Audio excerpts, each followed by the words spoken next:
Hi, and welcome to yet another THQ Insider podcast. Today, I have Jinan Dedia, the co founder of Drona HQ, with me. I am your host, Kinjal, and I have some fantastic announcements for you. At Drona HQ, we are changing the pricing plans. And by pricing plans, I am here going to ask Jinan why, what, how, all about pricing coming up soon. Hi, Jinan. Hey, Good morning. hi, good morning. How is your day going so far? It's good. It's a rainy day here and it's all fun. Nice. So, Junaid, I hear Drona HQ is coming up with new pricing plans. Are you excited? Absolutely. Cool. So, tell us what is the new plan all about? Why are you changing this plan? So, there is a little bit of correction. We're not just changing, we're just adding new additional range of plans. Okay. So, which means existing plans will continue to stay. It's just that we move them to enterprise tier and it will be only available in the enterprise bracket. However, the newer plans that we are kind of announcing are in the context of we have a lot of customers who come to us, and when they want to build applications, they at that point in time they're not sure how many users would be using that app, be it internal apps, be it external facing applications. They're kind of not sure, and is because they're not sure, they don't know how much would they end up paying for that specific application. And sometimes if it's a huge number of users but with minimalistic usage, say let's assume you're building an app for doing a yearly appraisal, the end customer or the end user is just going to use the app once a year maybe, right? And let's assume we do a simple $15 a user a month sort of pricing. You end up spending $180 to add one set of appraisal from an end user, and that may or may not really fly well with a lot of customers. There will be questions, and can it be done in a better way? Of course, yes. So we took this problem head on. We started thinking what kind of applications the customers are making, and we started bucketing them into three pieces. A is customers are making simple forms. B is customers are making complex processes wherein there is a form and then there is some process to it, say something like an appraisal. And third is people are making pure play applications. Now in the first two category of applications, if you see, if they are just making forms, then there are these kind of people who are like trying to make something on Google Forms or SurveyMonkey, and they're just trying to give an end any user to come and fill up those specific kind of forms, or maybe there might be specific users. Any case, there are, if I look at that as a segment, we thought about how do we cater to this set of users, right? Obviously when I map traditional user based plans to this set of users, I'm not competitive. So what we did is we asked our engineering team, we worked with the engineering team to figure out what does it really take from a cost perspective to service this kind of a need that my end user has or that my customer has. And we figured out for everything that goes behind the scene, we did a cost engineering on top of it, and we figured out the cost that it takes. And then we kind of use this as a principal model to see if at all we can benefit our customers by using our input cost as a mechanism, right, depending on the usage, and come out with a pricing which is now a variant or now is a function of the usage that my customer is going to use, right, and the customer's users are going to use. Now with that, we come out with a mechanism in which customer gets to buy or customer gets to build applications on Drona HQ and pay only for the amount or only for the usage they feel is what their usage is going to be like. Rather than boiling the ocean, they can start with a plan which can probably fit in their mathematics a right plan where they can start, and if the usage increases, right, then they can go about like adding more and more capacity.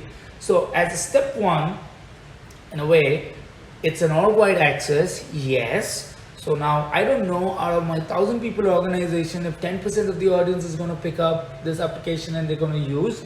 Let's assume I don't know how many people in my organization are going to use. So if that is a prima facie question and you don't know whether this is going to be like there, so usage does not make sense for you. In that case, you shift to usage based plan, okay, and then that's how you go about doing it, right? So it adds a lot of flexibility to the customer. It adds a lot of it shifts the power to the customer, saying that okay, this is an app that I'm trying to create, or which I don't know how many users are going to use it, but let's go by the usage, and if the users are going to use it, then I don't mind paying for it. So here we are revealing that apart from the current pricing about per user pricing, Donor HQ is coming with an usage based pricing. The pricing model is also changing, not just the pricing plans. Absolutely. So now in prima facie, like you would see that we'll have usage-based plan, which is what we are unveiling now. That's one that's going to come up, and it's going to show up on our website soon, right? And where we are again not really complicating it too much. We have something which is small and medium enterprise plans, and then there are large enterprise plans as well in the usage-based category, and then we have completely enterprise grade plans, which are something like you need to talk to us, and we'll kind of guide you on how to go about it. So Jinan, can you tell us what are the various parameters on which the usage based plans will work on, and help the customers identify how are they going to understand what is the kind of usage they're going to put on to the application? Excellent question. So our usage currently, we have tried to simplify it by looking at two variables that gets used. One is what happens in the backend. Okay, so we call it as task. So every time you are designing your workflows in the system, you already know what kind of tasks that you're kind of adding into it, and that's a workload for our systems, right? So that translates into number of tasks that you get. B is amount of data that you're trying to use from our systems, right? So we give you a database as a built-in, baked-in system, right? So we call it as a data access. So depending on the amount of data access that you do, and depending about the number of back-end heavy processes that you try to run, the cost, that's the two variables on which the usage and its pricing to you would kind of be correlated. A question there. If we are making an application and we are connecting to our own database, the customers are connecting to their own database, what happens in that situation? Will the data usage not be considered? That's again a very good question. So what we have is that gets kind of covered in the task, because the database connectors is also one of the tasks in our system, so that kind of gets you covered, right? And then there are a bunch of add-ons like email creators, PDF creators, because these are the additional services that we are that we are kind of getting in. So soon, email is already there as a service, but soon you will see PDF as a service coming along. A lot of customers are saying, okay, I want to do an inspection, I want to generate a report, and I don't want to go to a third-party service just to create it or use Zapier to do it. So it's all available within the ecosystem, and you can use it. So those are some of the additional add-ons which are kind of coming along.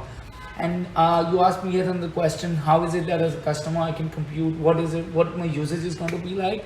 So we are also in the process of coming along with some sort of estimation calculations. Some sort of calculators. We'll also give you some sort of if these are the use cases, then this is how typically your usage would kind of slot into, so that we help our customers understand what kind of plan should really work best for them, what is the payload that they should start with. However, we are also giving them a flexibility that you can start with us at a lower tier and then you jump to a higher tier. It's as good as when we started our journey on Amazon AWS, for example.